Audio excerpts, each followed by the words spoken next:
ত্বক তামাটে করতে গিয়ে কি ক্যান্সারের ঝুঁকি বাড়াচ্ছেন ইসরায়েলের তরুণেরা? ইউভি সূচক ১১ ছাড়ালেও কেন সৈকতে ভিড় করছেন তারা?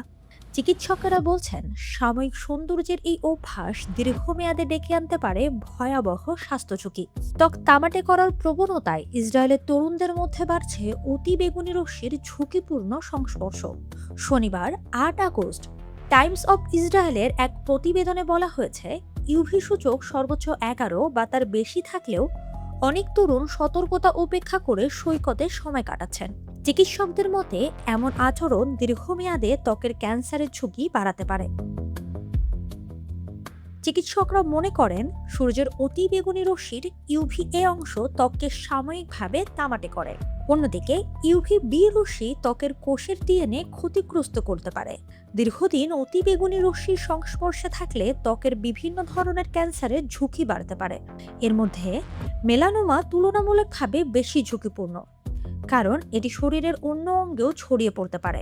ইসরায়েলের স্বাস্থ্য মন্ত্রণালয় ও ক্যান্সার অ্যাসোসিয়েশনের তথ্য মতে, মেলানোমা আক্রান্তের হারের দিক থেকে বিশ্বের শীর্ষ ৩০ দেশের মধ্যে ইসরায়েলের অবস্থান ২৩তম। তবে দেশটিতে ৯১% রোগ প্রাথমিক পর্যায়ে শনাক্ত হওয়ায় এ রোগে মৃত্যু হার তুলনামূলকভাবে কম। বিশেষজ্ঞদের অভিযোগ, তরুণদের একটি অংশ তাৎক্ষণিক সৌন্দর্যের জন্য দীর্ঘমেয়াদী স্বাস্থ্য ঝুঁকিকে গুরুত্ব দিচ্ছেন না। বিশেষ করে ইউভি সূচক ৯ থেকে ১১ বা তার বেশি হলে সরাসরি রোদে অবস্থানের ঝুঁকি আরও বেড়ে যায়।